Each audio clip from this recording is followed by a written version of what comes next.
you're creating this beautiful environment that for the inhabitor of the house is just magic. It's allowing you to have that moment that you're all aspiring to. But interestingly enough, it becomes a bit challenging for the birds. Sure. So it's creating a moment where the threat becomes catastrophic.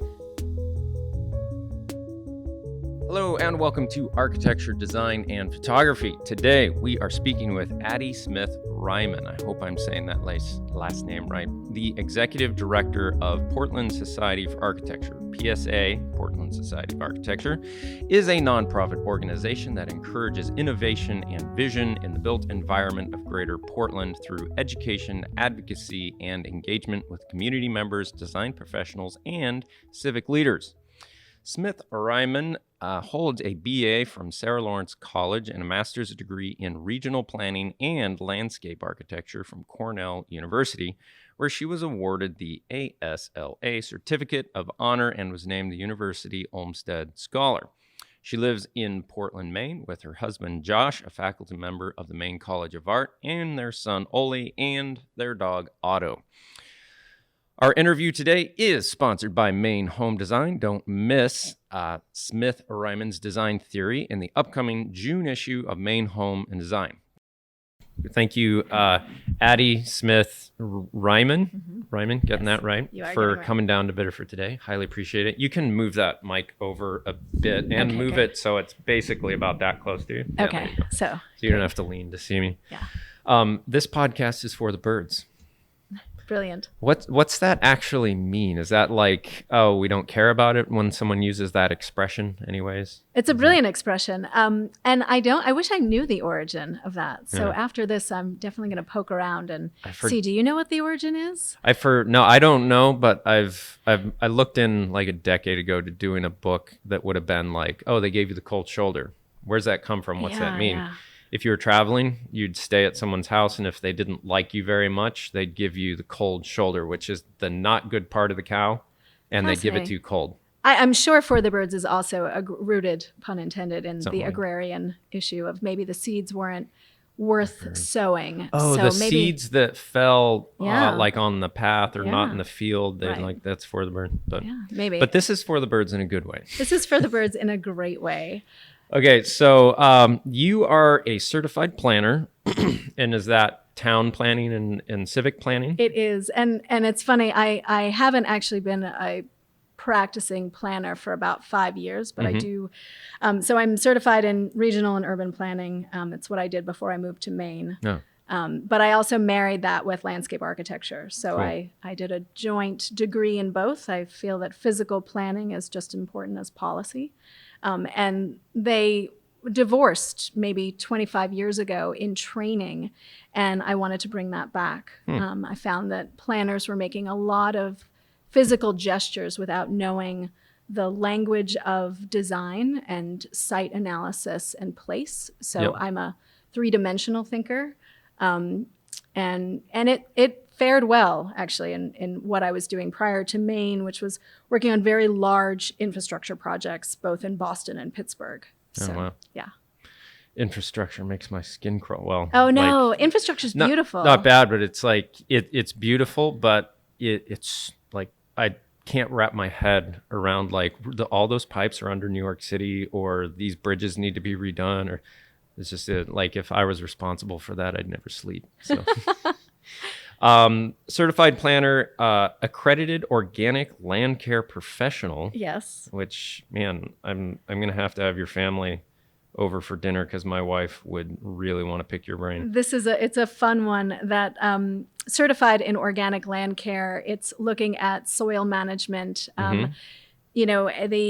The looking at alternatives to pesticides and fertilizers, and really thinking about the holistic ecology of your soil, your land, your vegetables, your plantings, the whole 9 yards, your water systems, actually. Right. So my brother-in-law is essentially a farmer right now. He's working at a farm in Castle Valley, Utah. We just visited him a couple weeks ago.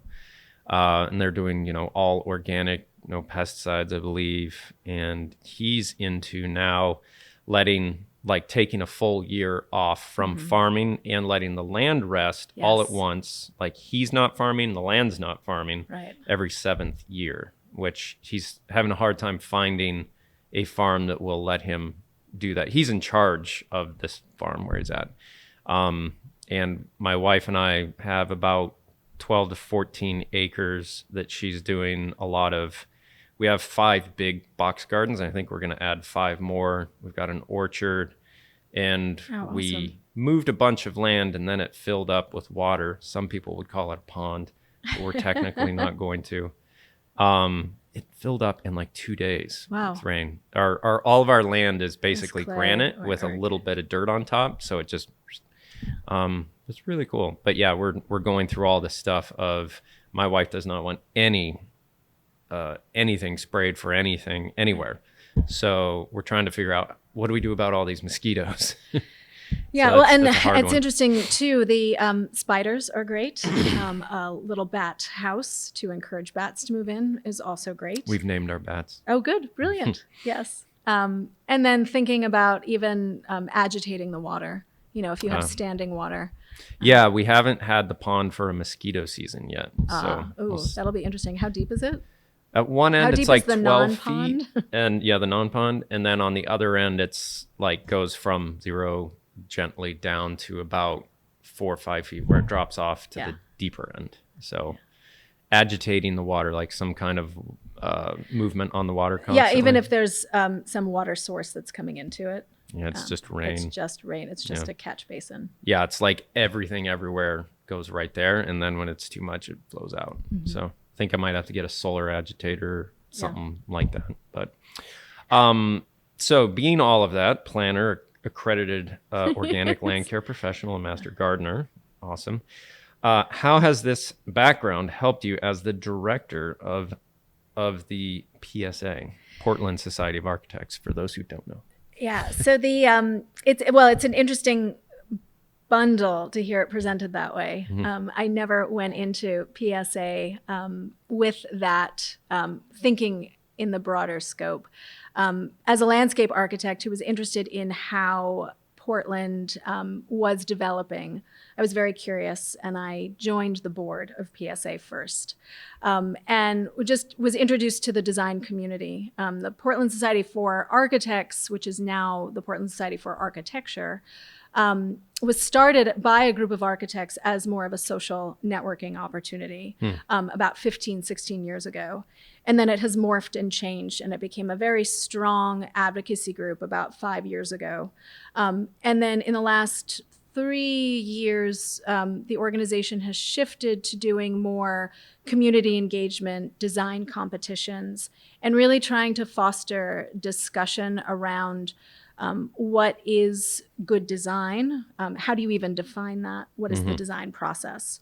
So my background as a larger, sort of macro thinker, a systems thinker, thinking even about infrastructure and how things function, just lent itself to me looking at the organism of PSA and the multidisciplinary groups that are involved. So architects, landscape architects, engineers, and those that are civically curious, like how do places get built? This is a new term. I know. I'm civic curious. Yeah. I think we all are to some extent. There are a lot of expert generalists out there, but there are brilliant practitioners, in Portland who work statewide. And so we have different audiences for different programs. And I think my ability to, again, think in large systems, like city systems, has enabled me to kind of maybe quell the octopus tentacles of this organization, which has always been all over the place. We've never had an elevator pitch for what we do. And it is the whim of the volunteers behind it as well. So I'm wrangling a lot of volunteers. This last summer, we were very engaged in a hot, rapid response outdoor classroom initiative that it was brilliant to get about 30 volunteers to put in hours to help the Portland Public Schools identify sites for potential outdoor classrooms. And that was amazing. That was like a good hotspot gold moment of what we can do and who we can bring to the table. They used not being used theaters here in Biddeford. Oh, brilliant. Yeah. Oh, that's a great idea.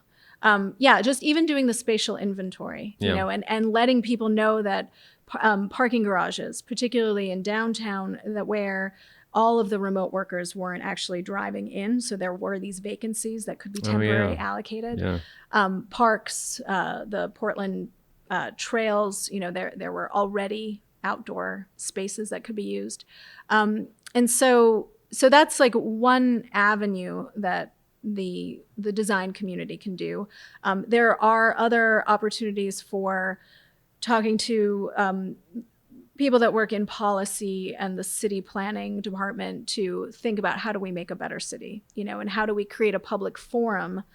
We don't really take positions on spot projects, but we do try to foster dialogue so people can make their own decisions. So is that kind of the primary directive, is that you're not really controlling or limiting any specific civic thing as much as you're bringing together a better conversation around forming these laws and everything else that govern the development and aesthetic future and infrastructure as well. Absolutely. And I think I love that term. I might take that back and plant that and see where it goes. But the aesthetic future is pretty solid. And I think we should all be asking that. Like we definitely have award-winning aesthetic future legacies, but we should be asking that of all of our place all the time. Mm-hmm. And again, we have brilliant minds here. So are we using all of them? Are we tapping into that? Right.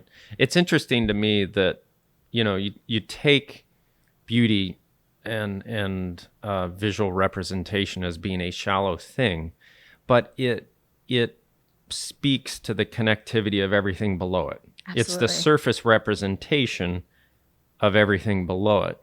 And, to the very first, not the most important thing, but if that box is not ticked with something that you add to a city, it's not going to last, no matter how green or anything else it is. Absolutely. If it's hideous, eventually someone's just going to tear it down and use up a lot of carbon or produce a lot of whatever. And if it's not beautiful, it's not going to be sustainable. So right. Or the worst case, and what you see a lot in cities where they're sort of stuck with mediocrity, they then try to, this is the worst term, but they literally try to doily it up. They sort of add things, they add trinkets, they add, to detract, but in a weird way that only heightens the mistake that was originally made. So it's, it's an interesting period we're in right now. Yeah. Yet the other thing that really has hit me in the last month or two has been this idea that, you take like an information hub being like a server at a server farm somewhere, right? That in Boston, we've shot a few places where like right downtown in this huge high-rise building, 5 of the floors will be just servers, because the immediacy of information in that whole is huge, and it's worth money. Lots and lots of money, especially if you're really close to the stock market, apparently. Not in Boston, but New York. Right. But large buildings where people go and work are the exact same thing that we no longer need. Absolutely. This whole pandemic is forcing us to realize, why on earth are we all spending so much time getting in a car, creating all this carbon, wasting all this time to go into a single building? Like, we all walk into this place and sit there like servers that we don't need to be there. We can be remotely doing the exact same thing for probably 75% of all work that's done. Absolutely. And now these huge buildings, and this is architecture, planning, city development, these huge buildings are now all of a sudden dinosaurs, potentially. Like, they just aren't needed. And what's going to happen? And I think the period of the building of these structures is key.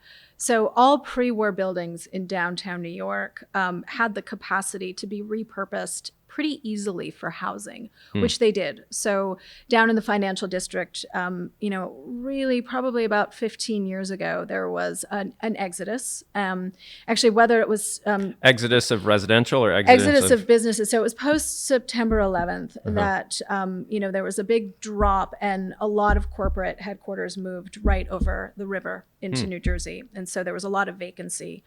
But again, these buildings were pre-war, and so they were easily converted and retrofitted to housing. They just had the right scale, again, this human scale, circulation, ventilation, access to windows and stairwells. Yeah. When you look now at the vacancies of buildings, from urban renewal on, that were built solely for one function, which was, I love the analogy of the server. I mean, I hate to think of corporate workers as just servers, but technically it's a visual that we can they're like with. Ones and zeros, right? And the physical computer server is like the building, it's right. But the buildings that were built from urban renewal on are a lot more difficult to retrofit for any other multi-use. We just produced a series actually looking at COVID 1 year later. How are we rethinking? Like, what are the innovations that are coming out post-pandemic? And the discussion now is 100% on downtowns. Like, how do you reimagine what a downtown is?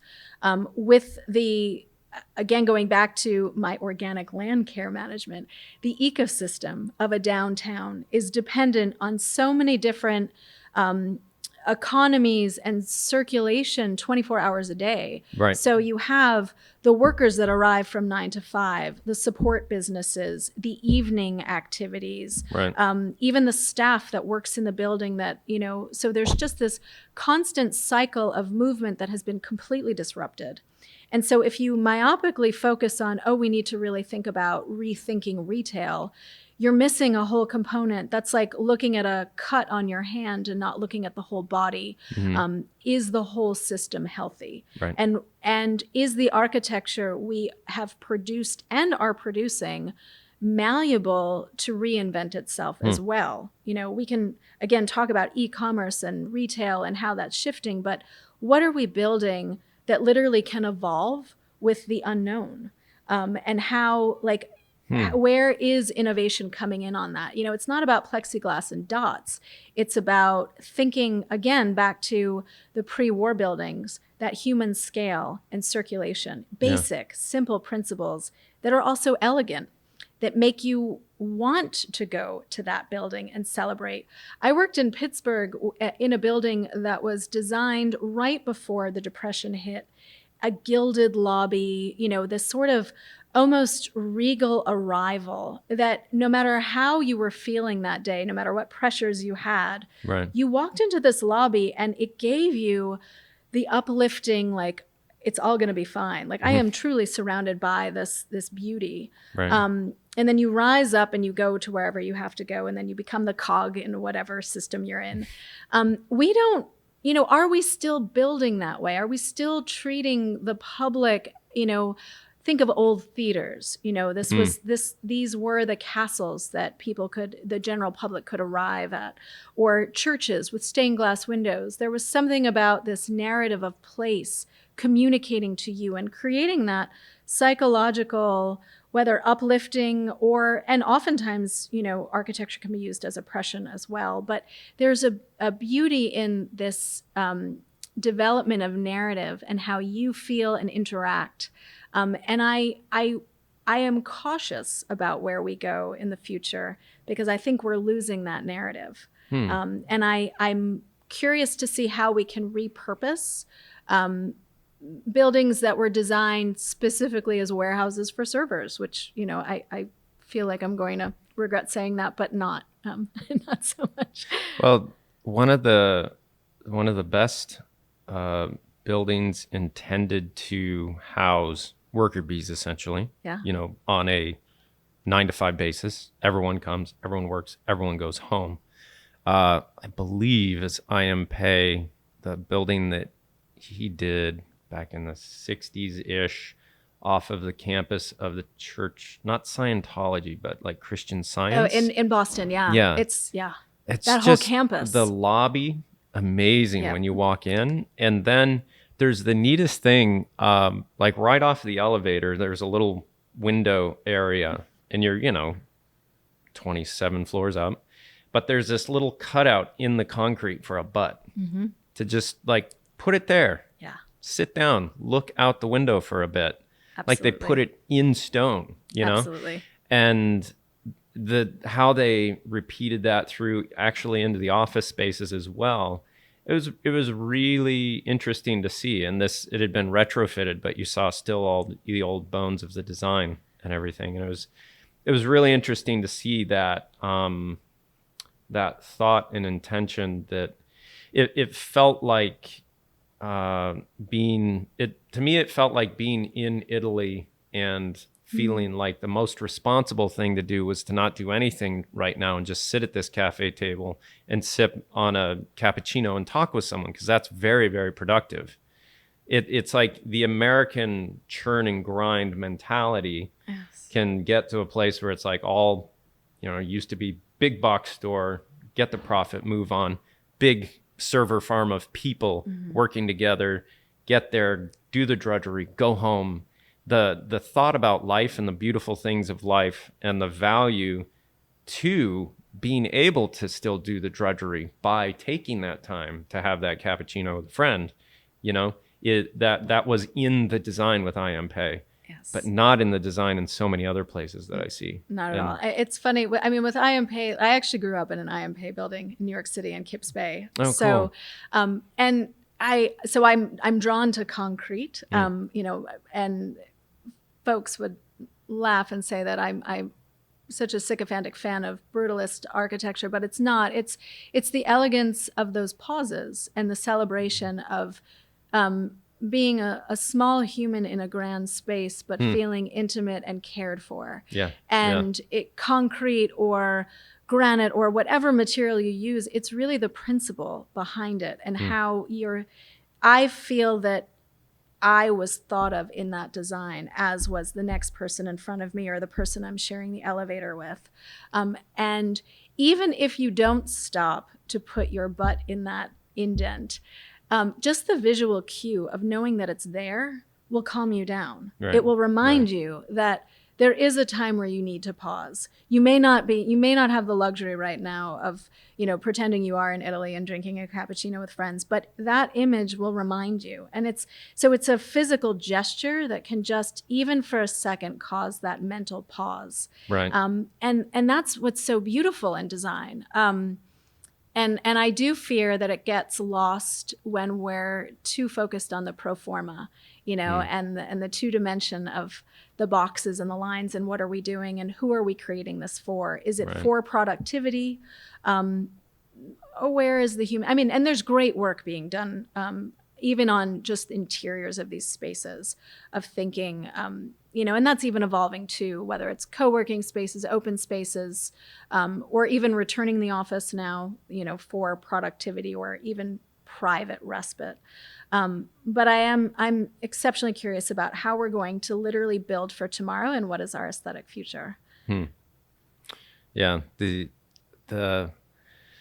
the evolution of our design and what we even find beautiful and how we implement that in contrast to our directives for financial interests and our own freedoms and everything else, where design goes, where it's been, that's a big ball of wax. It is a bit, and it's interesting because there's so many different rabbit holes. There's so many architects are thinking about new technologies and high performance, and thinking about climate resiliency, reducing carbon footprint, all of these things that, even going back to traditional vernacular of using materials of place, and sort of what does that mean?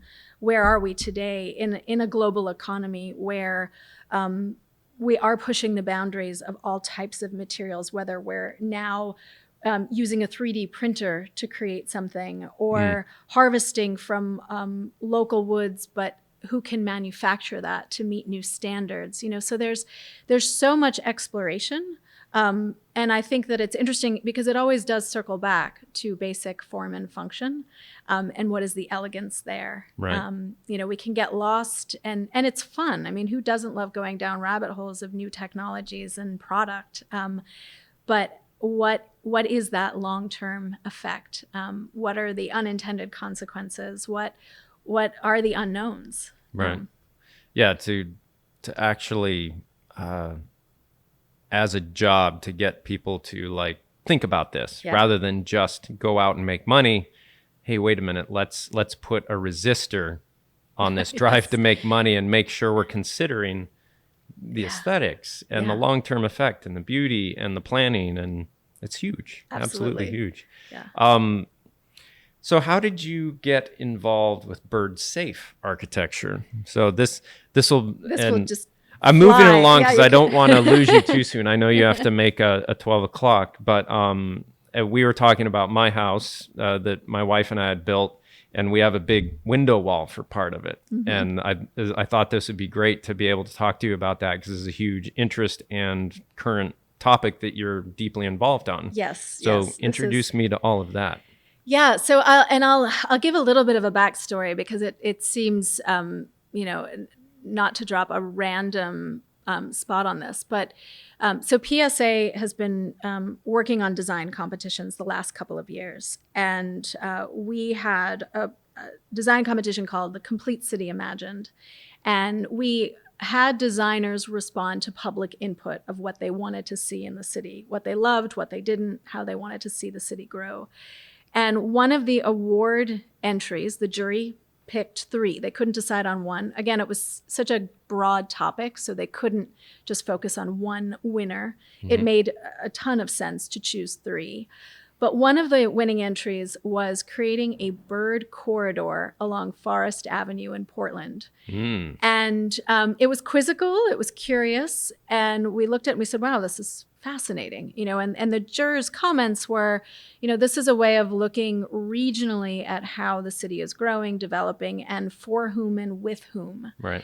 And so when we were mounting an exhibition at the UNE Art Galleries, we were looking for concurrent programming. So I reached out to Maine Audubon, and they had just been doing their own deep dive into this topic and learning, rapid fire, like, what's going on with bird safe architecture? Who can we partner with?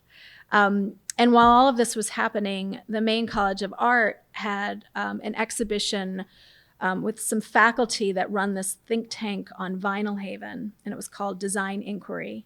And one of the participants in their sort of workshop, art, science, just beautiful intellectual fest that takes place every summer is an architect from Pittsburgh who has been working with the American Bird Conservancy on starting a big bird safe initiative. So he was like from Sesame Street?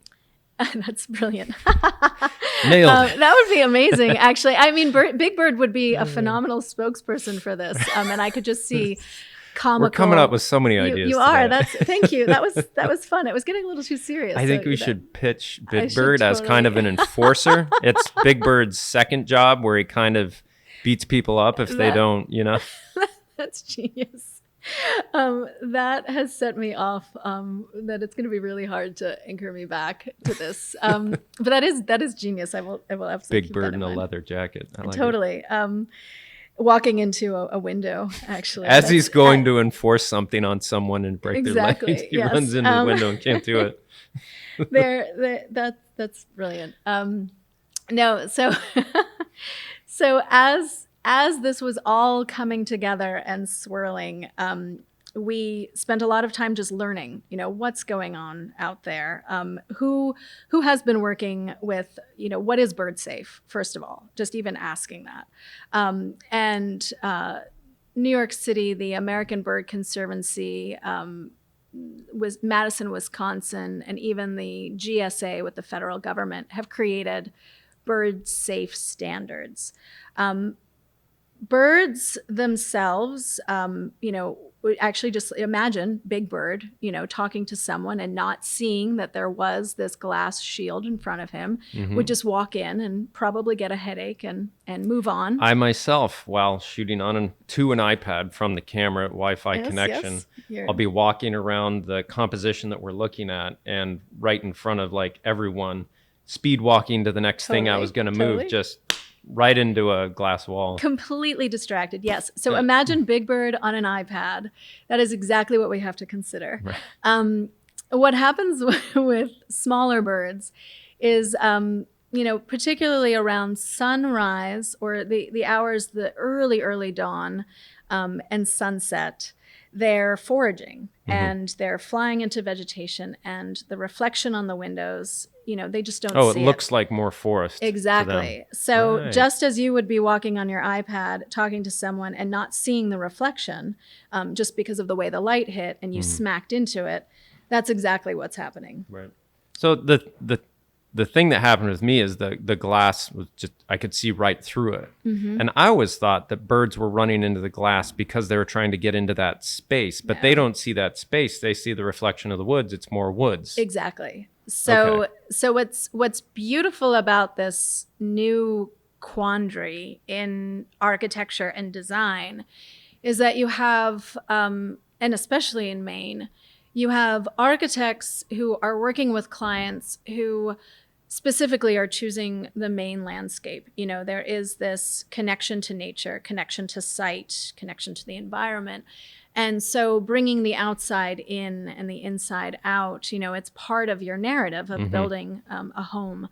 And then you bring in a landscape architect who is really concerned with planting an understory that's evocative of the native woodland that's adjacent to your site. Right. You're creating this beautiful environment that for the inhabitor of the house is just magic. It's allowing you to have that moment that you're all aspiring to.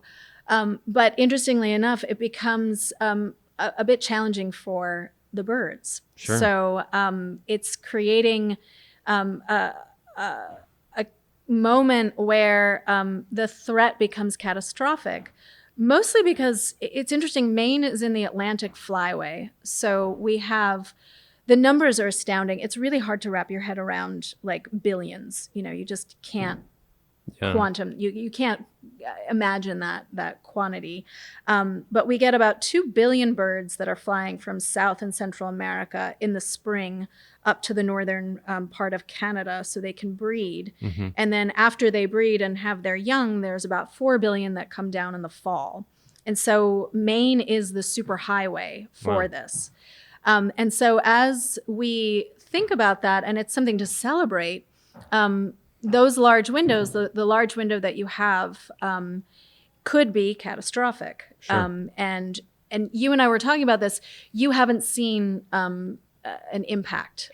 So here's the thing. I get up generally very early, and I'm just going to go ahead and say we did a really great job of it, like our landscaping relating to the living room and the view. And I'd love to get up early before the sun's come up and just sit there with either the fire on, or if it's in the summertime, I'll open one of the doors and you can hear the birds.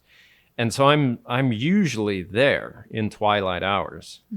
And I do not remember a single bird. I'm sure we've had one thump into it, but never have.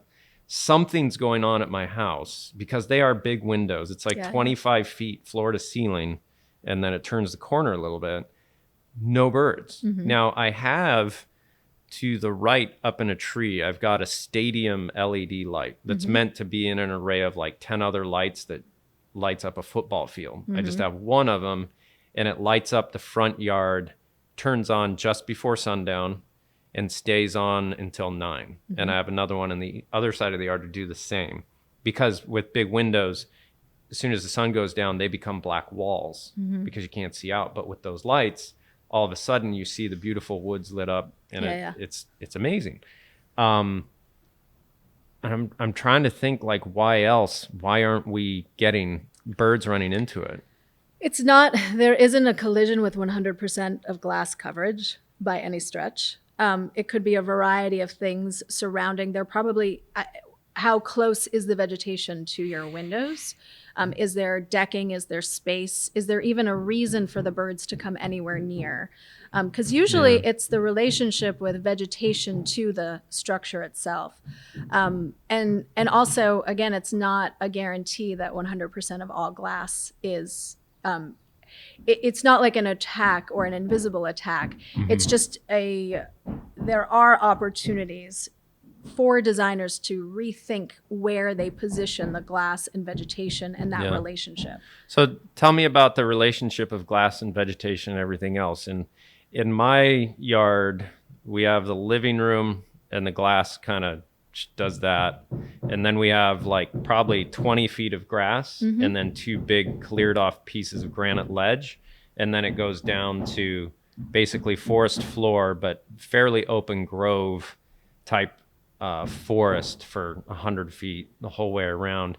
The closest trees and vegetation to that series of windows are over on the northwest side, probably 10, 15 feet away. Yeah, so you're in, that is a fabulous design. So it's usually 7 to 10 feet adjacent to glass up to, as high as the vegetation grows. So one of the biggest killers is that birds actually don't fly midday because they're storing all their energy. So what they're doing is they're foraging at, as sun goes, as dawn or dusk. And then they're flying into the vegetation. They're gorging as much as they can because they're about to do something. And then they just see the reflection right there within a maximum 10 feet. And they're flying right into the window. And that's the collision point. There's still so much being done on research on, again, ABC, the American Bird Conservancy, is leading the charge. Glass suppliers are also researching different methods to break up that reflection. So it could be that if your fire is on in the morning as you're watching the sunrise, that may be enough of a visual deterrent to actually say that, there's a light on in there. There is no reflection. There are UV filters that are embedded in windows that many people love because you don't see it at all. The human eye can't see it. Right. But there are critics of that say when we have gray cloud coverage, especially being on the coast with the fog rolling in, there's no way to reflect the UV. So there are other measures that can be taken, but that's a visual that humans need to get used to because it impedes that elegance of the wide open expanse. And so the other piece too, many people don't see the bird deaths because it often happens around 4:35 in the morning, and there are other predators that will come and pick it off. If a small bird, a warbler or a hummingbird or another little guy doesn't make it, there will be a predator that will come and have an early breakfast. And so that happens a lot. There's a group of students in Portland working with Maine Audubon where they actually do bird counts. They meet at 4:30 in the morning and they walk downtown and they've been mapping out. And they've actually witnessed predators come and take, and there's no evidence left. So they're literally watching in situ what happens. And then they're like, oh, this is why people don't actually see that there's, it's a bit gruesome, but this is. We were shooting a project for Winkleman a while back, and we had a hawk run into a window. No moss. That was really sad one to see. It's just such a big and beautiful bird. I think we just associate size with more importance probably, but it was really sad. Very majestic animal, and a rare odd thing too. That house had more spiders than I've ever seen on the exterior. Something about the local ecology of that area. Tons of spiders. Our house, we have tons and tons of wasps and bees trying to. Well, not the bees, wasps and hornets maybe. But let's see, the next question I have, sorry, a little staggered there. What insight bird feeders, pro or con? Yeah, no, bird feeders are great. Okay. Now, what if I leave for a while in the winter? Do I get them attached to the bird seed and then I'm gone and they don't get it and they're screwed? Or that is actually above what I can answer on that. I think, rats. I was hoping to end an argument between my wife and I. No, that I can't help with. That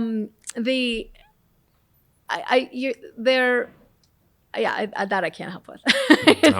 You've actually stumped me. No, and I think the role of, like, it's fascinating what humans do and to quote unquote help nature. The bird feed is fascinating because are you feeding your birds or are you feeding a squirrel? And if you're gone, you don't even know. And we, I have a 4.5-year-old and he really wanted a bird feeder. We live downtown and I showed him neighbors' bird feeders. And I was like, look, everybody else is taking advantage of this except the birds. Right. So if you really do want to feed chipmunks and squirrels on warmer days in the winter, by all means, go for it. And I don't think they become ultra dependent, but it's interesting because birders love to put them out in front of their very large windows. But they're spaced far enough because they don't, it's just think about how close it is to your house and then what the reflection is. Yeah. I put one bird feeder up. My wife was not happy with it and a squirrel destroyed it within a week. And I was too lazy to try and figure anything else out. So move on. No, it's, I haven't found a bird feeder that is squirrel proof. The birds that do hit the glass occasionally, but not hard at all, are hummingbirds because we do have a plant inside the glass that has flowers on it. And they'll come up right to the glass and they just tap it. And so and it's weird too because we empathize with the birds, but we're still projecting what we assume we are also experiencing. When a bird hits glass and doesn't instantly die, we're like, oh, it's okay because they can fly away. But oftentimes they'll fly further afield and then they will drop. So that's another sort of area of research that's only now just being looked at. And by no means am I an expert. I mean, this is really a year's worth of exposure to just this new way of looking at our built environment that I'm more curious and really opening up conversation to how do we build better for all, and before people start going into policy and initiatives that way, it's more like, well, what do we know? What do we not know? Who is doing the research? What are the standards? Are there standards? And there actually are. So again, I keep bringing up the American Bird Conservancy. Well, walk me through those architecturally. Mm-hmm. So if I'm thinking about designing a house and I'm placing some fairly large enough windows to create enough of a idea that, hey, I could fly through there. What are the proximities to other structures, other trees, other bushes, heights of those things that I should be thinking about if this is a concern? Yeah, and I think just the first step is to actually even ask that question. When you're walking the site, and you really do want to take advantage of this property that we're thinking of developing, so we can be stewards of the land and we can take advantage of all of the natural assets that this location affords. The first question is, what should we be doing and thinking about beyond just our envelope? And so where is the sunrise in proximity to your sort of stadium windows? If you really want to create this amphitheater overlooking a woodland, what measures could be taken with the glass itself, or even with some screening or ornamentation like a brise soleil or some kind of external element that would break up the reflection, or even the vegetation. How far away should you be planting this? And those, I don't actually have concrete answers. I do know that the 7 to 10 foot range, that's a safe zone. But again, there isn't enough full research out there. Mm-hmm. But working with your landscape architect and your architect, thinking about this and saying, we are in a robust habitat. What should we be doing? And instantly you can think of the glass itself. If you go through, again, suppliers are all experimenting with this. This is all fairly new, but their research and design is definitely pushing this. You have ceramic discs that are embedded. You have acid etching. Those are very visual. I mean, you as a human will definitely see the patterns. Yeah. Or you can do the UV, like I had said earlier, but that's also being challenged. And so it's a combination. It's a bouquet, and it's messy. I mean, that's the beauty of design thinking and challenges. There is no formula per se, except observation and a little bit of risk, and also a bit of challenge amongst yourselves. I mean, I think the one document that I was really blown away by was New York City Audubon's, because it was written and put together by a landscape architect, Kate Orff from Scape. She's a MacArthur Fellow. She's very interested in how the built environment impacts wildlife and natural systems. And so she's looking at it, and I think landscape architects absolutely need to pay attention to this. We are so loopy about our vegetation. And, the planting plans really need to consider that distance. Whereas architects just have to think about the glass and the screening. It's really that full symbiosis of design. Mm-hmm. So the primary thing is you don't want large plants or trees too close to that glass. Exactly. Because it just immediately reflects and just kind of... Exactly. Okay. And then the other piece too, and I heard this last year, courtyards are a killer as well. Really? Because so again, it's, I've been asked to not think like a human when learning about this, because I make my own assumptions. It's going to be a good band name, by the way, though. Courtyard Killer. Yes, absolutely. With Big Bird as a special guest. Lead singer.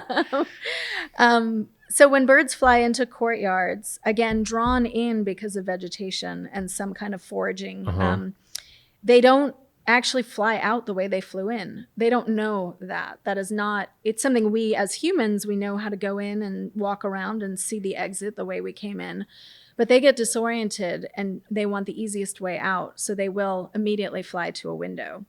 And this has been documented. There's a lot more research on courtyards than anything else. And so that's something to think about from a design perspective, where you really are trying to bring nature in and you're creating these micro environments. Right.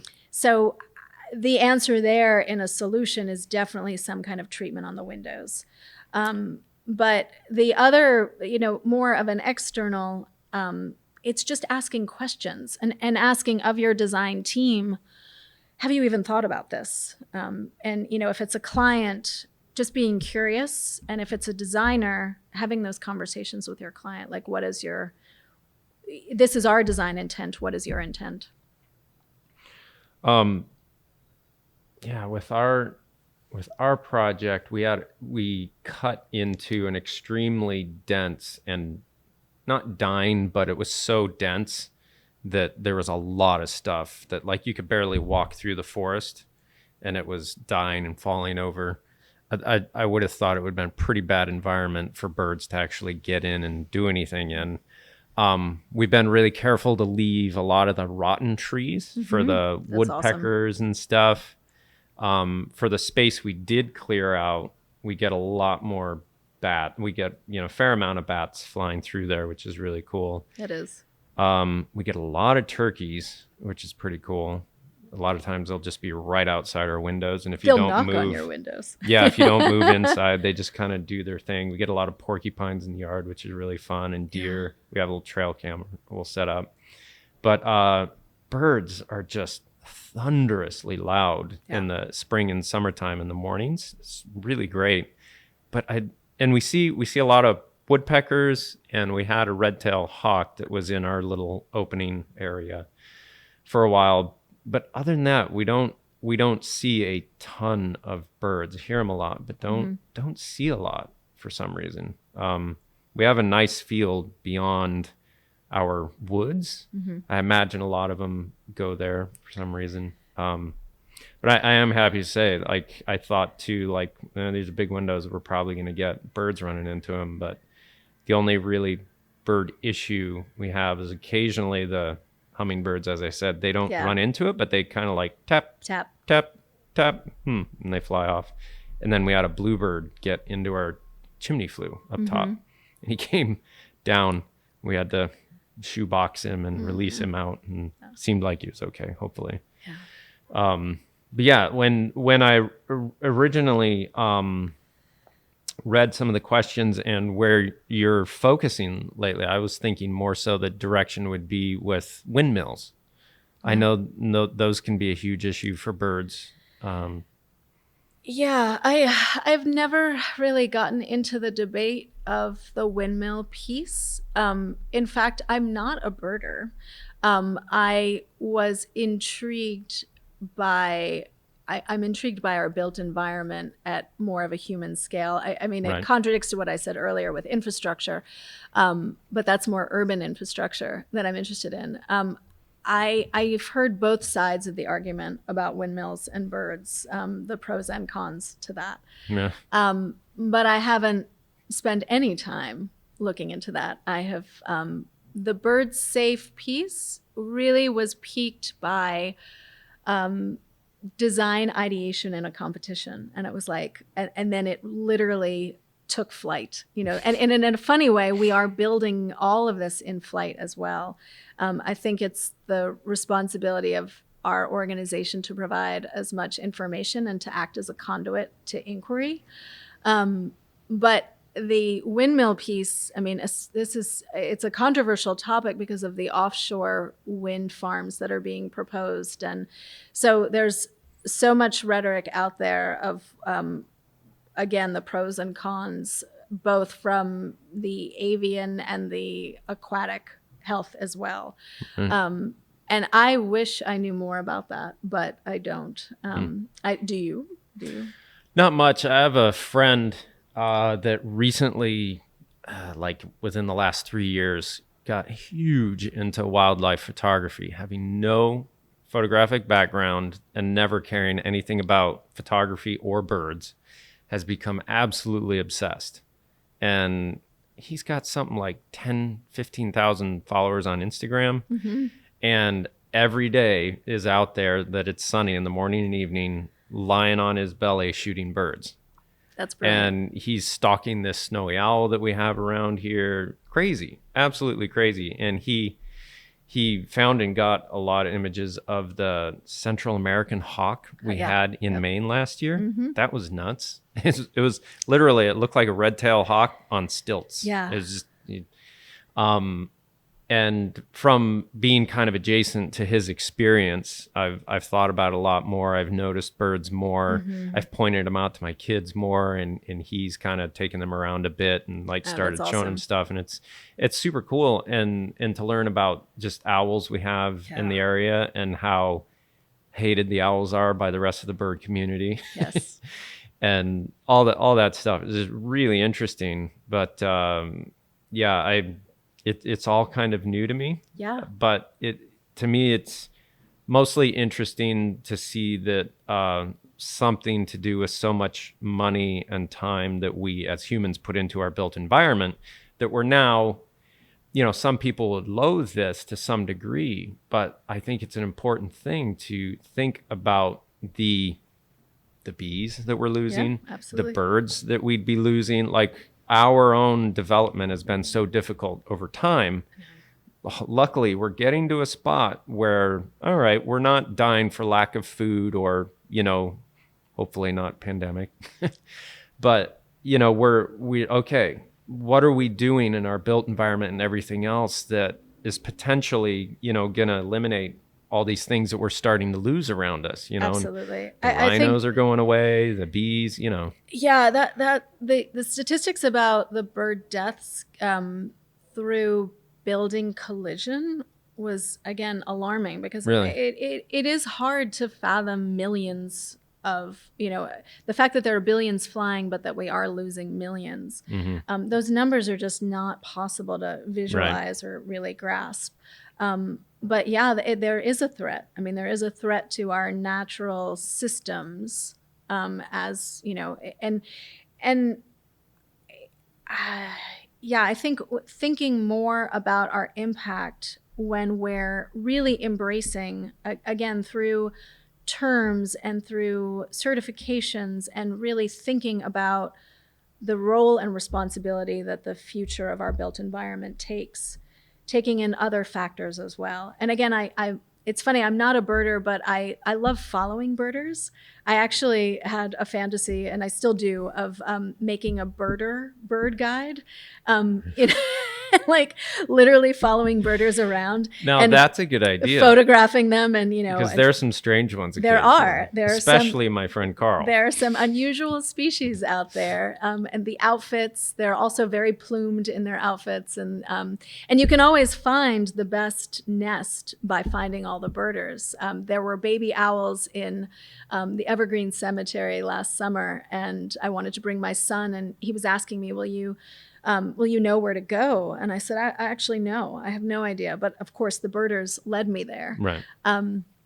But I think, and you know, the start of this conversation, you know, for the birds, we have to imagine that the birds are just as important as us. We are, you know, we've been in a position for so long that we've tried to control nature, but we are, you know, we are learning so much more about the symbiosis of every living creature. You know, I think the bees, particularly for agriculture, but as the canary, you know, and even the canary in the coal mine. I mean, that's actually a genius expression to use right now too. Yeah. We're more aware of our impact, and it's not dire in that sense. I mean, the awareness is great because we can make changes, and again, technologies are changing and evolving, and there aren't that many applications in Maine, so you can't just see like what this would look like. There's the campus here actually in Biddeford for UNE, their Commons building. It's right on the Saco River. Yep. I think Shepley Bulfinch was the architect on that, but it was really students advocating for bird-safe glass. So they went with a supplier from Germany, and they have the ceramic discs inside, and it's, you know, that project should be lauded, should be celebrated. It was also, unfortunately, it gets used because it was so expensive. You know, you're bringing glass in from Germany, and I know one of the panels broke in transport, and so it often gets associated with a high premium. Yeah. But there are alternatives. I know 2 architects now are working with clients that specifically demanded them. So Austin Smith from Scott Simons is doing a bird safe house, and Tim Locke from Opal also is doing, again, specified from their clients. They've got a strong German window connection going on there too. Yeah. But a lot of the suppliers like Marvin, Sidco Glass, Warner, like they're all developing and working in R&D and have samples. So one of the fantasy projects, which is actually coming, you know, closer to fruition, the marriage of this with PSA and Audubon is to have the Gilsland Farm Center be used as a demo site for some of these applications. So in learning, you know, we're just introducing this concept to a broader audience. And scientists can definitely speak facts and numbers, and, you know, it can either bring you in or push you away. But for designers, for homeowners, for even commercial developers, if there was a demo site at Gilsland where they could see this window has the UV light, this window has the ceramic discs, this window has the acid etching, in situ, it's sort of a showroom in a sense. Yeah. And they're living up to their mission because they have a beautiful facility with extremely large glass windows that are the culprit. They do actually have a lot of bird deaths there. And funny enough, they're really excited about their tape. So you can get, you know, post build out, you can apply these little strips of tape. But any visual thinker will go there and see that and be like, that's the last thing I want to do. And so, even encouraging some creative thought around that, or at least having your edges straight, there's something about that. Right. But now, do birds see things differently than we do? I know like dogs don't see color or something like that. Yeah, they do see differently. And so they think that they're smaller than they are too. So there's this formula, this measure.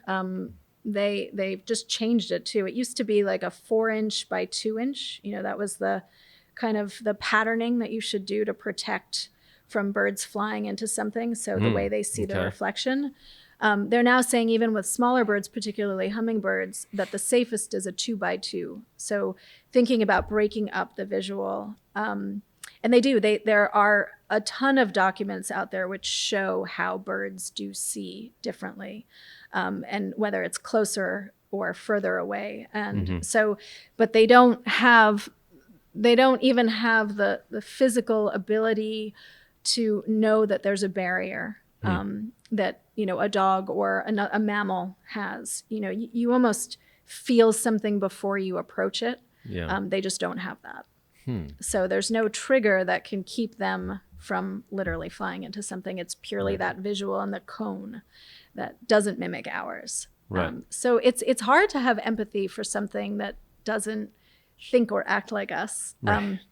But they're cute. They are cute. So that's easier. And they're beautiful. I mean, some of these birds are absolutely stunning. And again, in that Kate Orff study, she has a morbid but beautiful image of all of these birds at the scale.